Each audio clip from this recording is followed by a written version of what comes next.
Hello friends, welcome to the lecture on stereochemistry, erythro and trio pairs. Nomenclature of molecules containing multiple chiral centers. An introduction to erythro and trio nomenclature. Numerous natural products such as steroids, terpenes, carbohydrates, proteins and alkaloids contain two or more chiral centers. हमारी previous lectures में हमने ये study कर लिया है कि what are chiral centers. तो ऐसे जब chiral centers more than one होते हैं या मोर देन टू होते हैं तो हमें नॉमेनक्लेचर में कौन सा सिस्टम यूज़ करना चाहिए. सो मल्टीपल chiral centers जब आते हैं तो हमें थोड़ा सा डिफरेंट अंडरस्टैंडिंग से इनको नॉमेनक्लेचर में जाना चाहिए.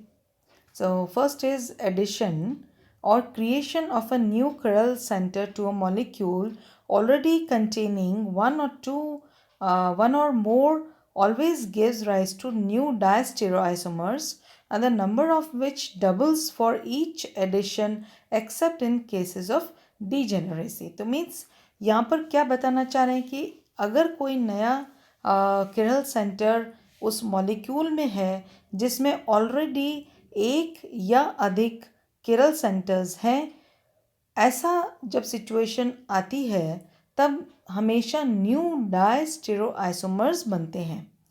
सो number of diastereoisomers doubles for each addition, यानी एक अगर आपने chiral सेंटर बढ़ाया तो वो नंबर ऑफ डायस्टेरोआइसोमर डबल हो जाएगा for each addition except in cases of degeneracy.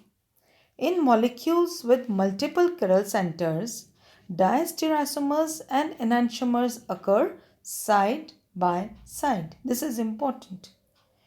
Multiple chiral centers हैं तो diastereoisomers and enantiomers दोनों ही अपने हिसाब से बढ़ते हैं. Depending upon symmetry, any diastereoisomer can be either chiral or achiral. तो हमने सिमेट्री को भी स्टडी किया था. तो सिमेट्री के ऊपर डिपेंड करता है कि वो डायस्टेरोआइसोमर जो बना है वो chiral होगा या achiral होगा. Special systems of nomenclature are needed to designate two diastereoisomers which differ in relative configuration. तो हमारे पास different kind of system arise होता है. The relative configuration at adjacent chirality centers in a variety of natural products may be described by erythro and trio nomenclature. Means अब हम देख रहे हैं कि ये relative configuration दो पास पास के chiral centers पर जब अराइज होता है तो वहाँ पर erythro और trio nomenclature जो है यूज़ होता है.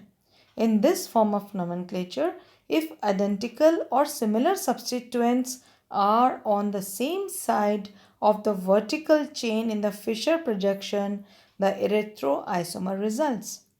जब फिशर प्रोजेक्शन फॉर्मूला है यानी जो वर्टिकल लाइन हम ड्रॉ करते हैं और उसमें जब हॉरिजॉन्टल हम ये देखते हैं कि आइडेंटिकल या सिमिलर सब्स्टिट्यूएंट्स एक साइड पर होते हैं, सेम साइड पर होते हैं ऑफ द वर्टिकल चेन, तो ऐसा आइसोमर इरिथ्रोआइसोमर कहलाता है.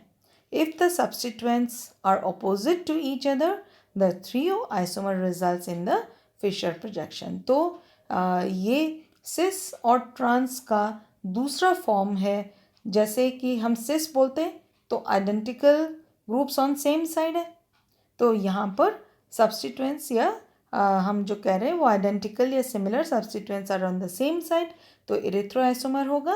And if they are opposite तो वो थ्रियो आइसोमर होगा. सो इस नॉमेनक्लेचर में क्या देखना पड़ता है हमें? द नंबर ऑफ स्टीरोआइसोमर्स यानी both enantiomers and diastereoisomers goes on increasing with the number of chiral centers. जैसे जैसे chiral center बढ़ेगा वैसे वैसे नंबर ऑफ स्टीरोआइसोमर्स भी बढ़ेंगे. It is also noteworthy that n chiral centers give rise to 2n stereoisomers in general except in few cases. तो अगर हमने एक chiral center बढ़ाया तो क्या हो गया? डबल हो गए स्टीरोआइसोमर्स. Thus, an aldotetrose C4H8O4 tetrose है, 4 उसके अंदर कार्बन एटम्स है, has 2 stereocenters and can exist in 4 stereoisomeric forms as 2 pairs of enantiomers called erythrose and triose.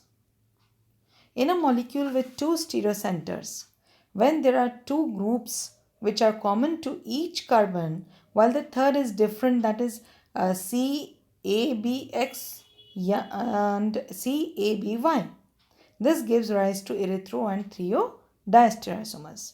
Since erythros and trios are discussed earlier are diastereoisomers, other diastereoisomeric pairs of molecules which have 2 adjacent stereocenters are designated erythro and trio depending on whether similar groups are on the same side, that is erythro, or on opposite sides, trio of the Fisher projection respectively.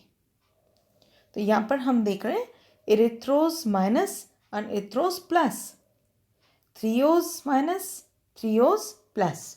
So very well understanding. यहाँ पे हम देख रहे हैं जब हमने देखा CHO, HOH, HOH and CH2OH यानी CABX एंड जब सिंगल बॉन्ड से जुड़ा है CABY. तो जब सिमिलर ग्रुप्स हैं OH, OH and HH on same sides, तो ये इरिथ्रोस तो है लेकिन माइनस और प्लस उसका रोटेशन है. And here on the right hand side हम देखते हैं OH, OH ये अपोजिट हो रहे हैं तो ये थ्रियोस बनता है. तो एक यहाँ पर हम मिरर इमेजेस देख रहे हैं, इरिथ्रोस माइनस एंड इरिथ्रोस प्लस, इसी तरह से थ्रियोस माइनस एंड थ्रियोस प्लस. और ये शुगर्स के लिए बहुत इजीली स्टडी करने में हमें हेल्प करता है और उनके लिए हर कार्बन का हम निकाल सकते हैं रिलेटिव कॉन्फ़िगरेशन. यानी ये अभी हमें स्टडी करने में एक नया तरह का सिस्टम है और इस सिस्टम से हम नंबर ऑफ डायस्टेरोआइसोमर्स भी निकाल सकते हैं. Thank you.